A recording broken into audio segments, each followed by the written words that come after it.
Hi, my name is Mayhemstar and welcome to Jim Brimstone, Devil Advocate. Case 1, State vs. Groves.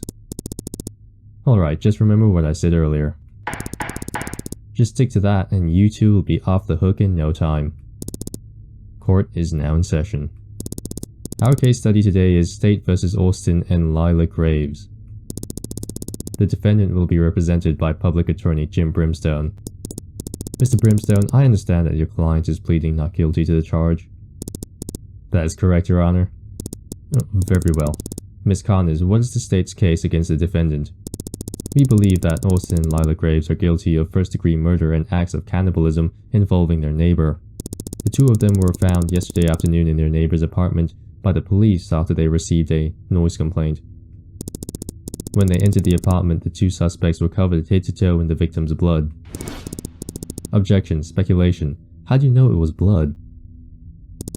We literally had it tested. Their clothes had blood from the victim on them. How are you so sure? Did you taste it? How do you know what blood tastes like? How do we know what blood tastes like? What? No, we had our machines examine it and matched it with our DNA database. Oh, so you're trusting a narrative from a vampiric cyborg now? Wow. I wouldn't call my Oxford nanopore a vampiric cyborg. Anyway. Your Honor, I'm going to request a motion to dismiss the DNA evidence. We cannot allow vampiric cyborgs to get in the way of serving justice in this trial. Mr. Brimstone, if the substance found on the suspects wasn't blood, then what do you believe it was? Wow, we get choices. How about... what if we get it all wrong? Let's say it's blood. So you admit it was blood, then you admit your clients are guilty. Let's get it wrong 3 times.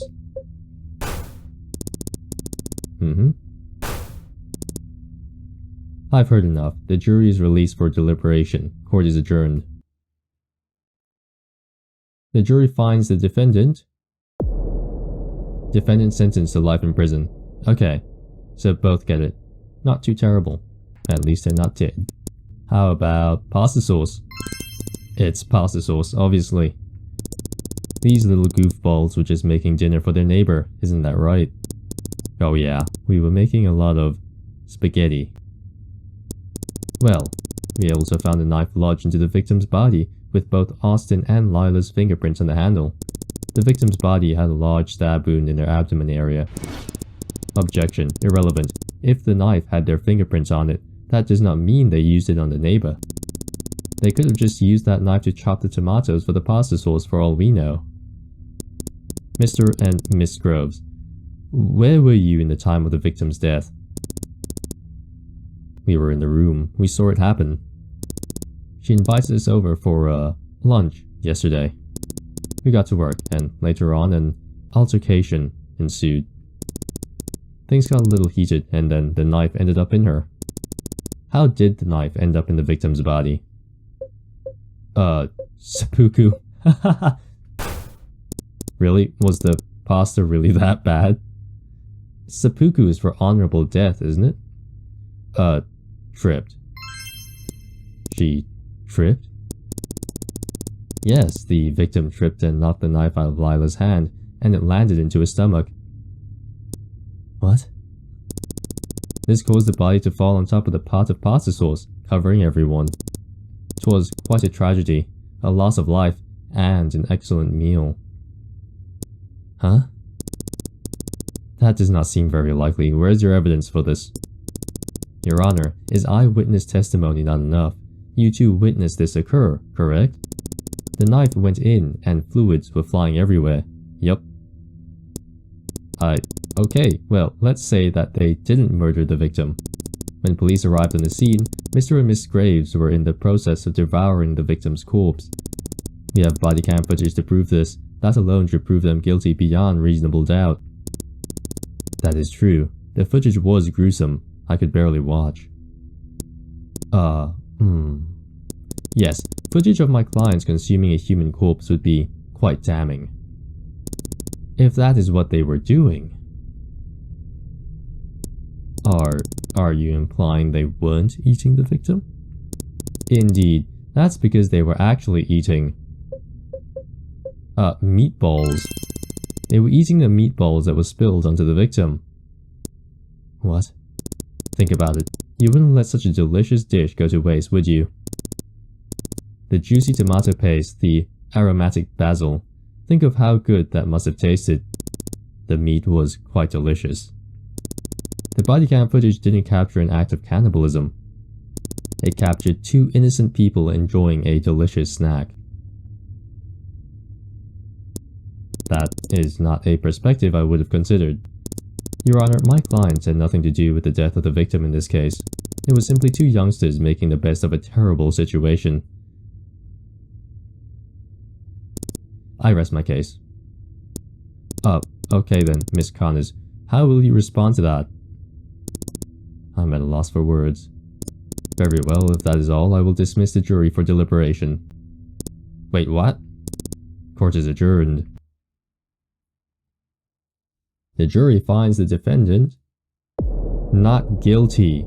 Defendant walks free. Nice work. Okay then, you're just gonna let loose two of the most dangerous siblings in the entire world. Go ahead. Go ahead. They're gonna sully the gene pool. State versus the gamer? I didn't quite read that in time. Yo, sorry I'm late. I have like a huge hangover right now. A little too many margaritas last night. No worries, all good, man. Court is now in session. Our first case today is the state versus the gambler, Once again, the defendant will be represented by Public Attorney Jim Brimestone. Or Saul Goodman as they like to call me. Anyway. Great, not this guy again. Not guilty, I assume? Correct, Your Honor. Oh, this guy is, who? Buckshot Roulette. Alright then, Ms. Connors, what is the state's case against the defendant? Well, Your Honor, the state conducted a police raid at an underground nightclub last week. At the establishment, there was a plenitude of illegal activities occurring, such as drug trades, prostitution, and gambling. And Mr. Gambler here was one of the culprits. You can probably guess what they were doing. It was no ordinary gambling, however, no. He was gambling with people's lives. Russian roulette. They could have just been playing a harmless game of poker. A photograph taken on the scene clearly displayed a gun on the table. It was evidence what they were... A photograph taken on the scene clearly displayed a gun on the table. It was evident what was occurring. But what type of gun was it? Russian roulette is typically played with a revolver. There wasn't a revolver. There was a shotgun. Or a rocket launcher would have been pretty cool. It was a shotgun. You can't play Russian roulette with a shotgun. Therefore, that's not what occurred. So technically speaking, it wasn't so much gambling as it was strategy. Is that your argument? It's like playing a really intricate game of chess, but this time it's 12 gauge to the head. Actually, you can. There's a special system involved by using blank shells. They're randomly inserted into the gun, simulating the effect of empty cylinders. Dude, you're not supposed to say that. Oh, whoops, sorry. So you admit to using a gun to take the lives of others as a form of gambling. Of course not, my client was simply showing off his vintage collection to his... Yeah, I totally was, lol. Dude. Whoops, me and my big mouth. So you admit to using the shotgun in a variant of Russian roulette. Is there a reason you don't use the standard revolver? Yeah, so we can use power-ups like a hacksaw to cut off the shotgun, so cut off the shotgun barrel so it does 2 times damage. Or we can use a magnifying glass to see if there's a loaded shell in the chamber. I like the higher stakes. It's much harder to survive a point-blank shotgun blast. No grey area. You either did or you're not. I mean, isn't that the case with any gun? How many lives have you claimed with this sick, twisted game? 0, Your Honor. My client has never killed anyone before. Really, correct me if I'm wrong, but pointing a gun at someone and shooting sounds a lot like murder. Indeed, if Mr. Gambler does this for a living, then that would make him a serial killer. How is this not murder? A skill issue. How is skill involved? Wouldn't that defeat the whole point of gambling? Skill is involved. Fake bullets. Luck issue. Quite simply, it's an issue of luck, Your Honor. My client does not pull the trigger with the intent to kill, only to see the desired outcome. He is merely a vessel for the will of the universe. What kind of bullshit is that? Can't argue with that. What? It reminds me of that one mock court trial for entertainment between the Tempest boys in Hololive. Besides, those who participated in the game signed a waiver beforehand. They knew what they were getting into. Therefore, my client is not liable for the deaths of others. Objection. Waivers are not applicable if gross negligence of intentional harm is involved. I would argue that, as part of the game, intentional harm is a desired outcome. That's how you win, right? Not necessarily. You can also win by your opponent shooting themselves, which is not intentional harm by my client. This is getting nowhere. Mr. Gambler, let me ask you a question. In the evidence that was submitted, there were 4 shells found inside of the gun. Out of those 4 shells, which one did you intend to fire at your opponent? That's so funny. Oh, that's smart actually, because it would assume that Mr. Gambler loaded the gun himself. And if he loaded the gun himself, he would know which shell was the empty one. And we have to say we want to fire the empty one at the victim. Shell 3. The 3rd shell was a live round. That means you intended to fire a live round. Yeah. Shell 2. I've heard enough. The jury is released. Damn it. So that's a luck-based one. That's smart actually. That's really very cheeky. Shell 4. 4th shell was a live round. Has to be shell 1. Is it luck-based? According to evidence, that round was blank, so you intended to fire a blank round. Okay, so it reshuffles itself. That's cool. Sounds pretty innocent to me. Your Honor, this does not prove the suspect's innocent. He was literally running an underground gambling ring that actively involved the deaths of other people. Dozens, possibly even hundreds, are dead because of this man. That's not for you to decide, Miss Connors. I know, it's just... this poor lady. Mr. Brimestone, do you have any other evidence you would like to present? None, Your Honor. I rest my case. Very well. The jury is now dismissed for deliberation. Court is adjourned. Get out of here, Miss Connors. You can't win. Defendant sentenced to life in prison. Oh, didn't we win? 2, right? It's no longer 2. 1. 3. Why? Alright, this is bullshit. Shell 1. Yes! Oh my god. According to the evidence, that round was a blank, so you intend to fire a blank round.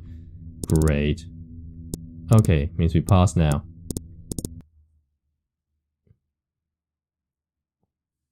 Bloody finally. Not guilty! Oh yeah! Case 3, State of Bambam. State versus Bambam, sorry. So then they called me a week later like, dude, all of my limbs are gone. What the hell? And I was like, damn. Hope you have insurance because that'll cost you an arm and a leg. Haha. Wow, dude, that's insane. Yup, anyway, that's how I lost my law license. Court is now in session. Our case today is the state versus... is it Bambam? This guy is so sick of everyone's shit. Gordon O. Bambam, that's correct. Yet again represented by Public Attorney Jim Brimstone. Been a busy week for you, Indubitably, Your Honor. That's how she's tired. She's getting pissed. Let me guess, your client is innocent in this case? Your Honor, I believe that everyone is innocent until proven guilty. And I can assure you, I will not be proving my client is guilty. I certainly will. Objection, nobody asked. Shut up! Nobody asked. Miss Connors, you may now present the case's case. Miss Connors, you may now present the state's case against the defendant. A few days ago, the police investigated an abandoned building that was originally for kindergarten. Kindergarten? What? Mr. Bambam is the owner and the main mascot for the kindergarten, and was still living there when they discovered him. When investigating the facility, they discovered a large facility with an underground network of tunnels and rooms, seemingly infinite. There were rooms filled with scientific equipment and lots of large containers with a substance called Dudevanium. Dudevanium, sorry. This is not something that should be directly under a school for children. Objection. Irrelevant. How can you be certain the kindergarten, and the facility are connected? Murals of Mr. Bambam and the other mascots for that kindergarten were plastered across the facility at every turn. It was almost comical how related the two were. That is very odd. Why would there be such a large structure under the kindergarten? Has it always been kindergarten? Or is it kindergarten? I'm actually confused now. Maybe I've been living a lie. I've been living a lie. I thought it was spelt kindergarten, not garten. Oh my god. Are you kidding me? There's a T in kindergarten? I did not know that. That is very odd. Why would there be such a large structure under this kindergarten? Garten. Fuck. Oh, government project, playground, evil stuff. Playground. It was just a large playground for the kiddos to run around in. Bullshit, that was not a safe environment for children at all. Police found large, bottomless pits that had platforms which required jumps children could not make. Sounds like your average playground to me. There was also these creatures lurking around in the darkness. Investigators believe that these creatures were previous employees of that kindergarten, transformed into hideous creatures. Whoa, now that's just rude, and a little bit racist if I might add. Like we're right here, dude. Miss Connors, please do not make rude remarks in this courtroom. Have some respect. Okay, let me ask you this. Mr. Bambam, did you transform your employees into monsters? Objection, leading. What, Your Honor? Objection sustained. Mr. Bambam, did you used to be a human? I was, yes. We all were. It was an accident with the Dudevanium. Dudevanium. What were you planning on using the Dudevanium for? Research. Marketable plushies. Infinite food hack. Marketable plushies. Marketable plushies? Correct. The Dudevanium was being used to give everyone a living, breathing plushie. Everyone needs a friend, right? I imagine having a teddy bear that can walk, talk, and sing. Where are you going with this? Shh. They don't need to know about the pancreases. You eat the pancreas? Your Honor, this is ridiculous. They're obviously just coming up with lies on the spot. That's all this bloke has done for the past few days, just lie and lie. I'm going to file a motion for retrial. There is factual evidence of serious felonies being swept under the rug. Miss Connors, do not let personal opinions get in the way of court proceedings. Personal opinion? Look at the fucking evidence. There was body cam footage of the suspect chasing down a police officer trying to eat him. How does that not prove beyond a reasonable doubt the suspect is guilty? Dots. Mr. Bambam, what were you doing in that video? Wanted a hug. Oh yeah, definitely wanted a hug. Your Honor, my client just wanted a hug. He was trapped in that facility for so long he missed having company. Yes, my client might appear to have horns and sharp teeth, but they are truly a darling on the inside. Because deep down, they're still a human. I rest my case. Okay, Miss Connors, any further evidence you'd like to discuss? I'll take that as a no. The jury is now dismissed for deliberation. Court is adjourned. No. No. No. This is all wrong. The evidence in this case proves that that thing is guilty. I'm not going to let the justice system take me down like this, and if it is, then I'm taking it down with me. Oh, that's pretty badass. Whoa, what the fuck? Miss Connors, please put the gun down. The jury finds the defendant not guilty. Oh yeah. Oh. State versus Connors. Tubbs. Phew, man, what a week, huh? Surprised you weren't able to find a better lawyer. Guess you're stuck with me again. At least he'll bail you out of trouble. Alright, Mr. Brimstone. Don't worry, I got you covered. That's funny. It's just funny and ironic how at the end of the day, our own, I guess, opponent becomes our client. Yeah, overall I've got nothing much to say besides that was fun. That was entertaining. I think that play on the buckshot roulette was equally as unforgiving as the game itself. I think you had to get above 2 hearts or something to pass the game, or to pass that sequence with Mr. Gambler. And the shells were randomized, so there's only one that's a blank out of the 4. And multiple times I clicked on every single one except for the blank one. So I've had to replay that section a handful of times. So apart from that, good fun. My name is Mayhemstar, and I will see you next time. Goodbye. Bye.